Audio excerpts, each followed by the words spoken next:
my name is Orsana Houston. I'm working with a group doing the reproductive system, particularly the menstrual cycle. We're going to start off with the process of ovulation, which is a precursor to the menstrual cycle, and we're going to do an ovulation of an unfertilized egg.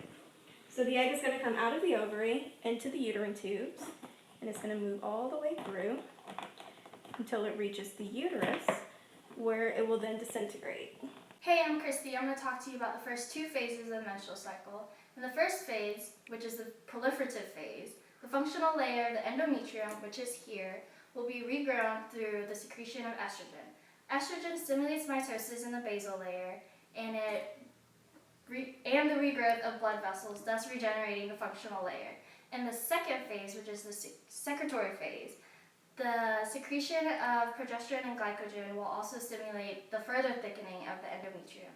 The endometrium will go from 0.5 millimeters and ends up being 6 millimeters in the end of this phase. Hi, I'm Kennedy, and we have entered into the premenstrual phase of the menstrual cycle. So this is a period of endometrial degeneration, and what happens is the progesterone levels will then drop. This creates spasmodic contractions of the spiral arteries and cause endometrial ischemia.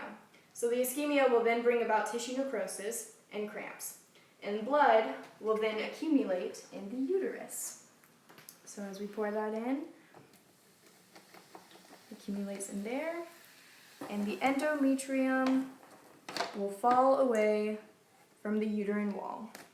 It will mix in with the blood and serous fluid and create menstrual fluid.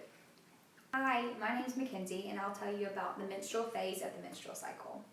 When enough menstrual fluid accumulates in the uterus, as we're showing you, it will flow out of the vagina to create a period.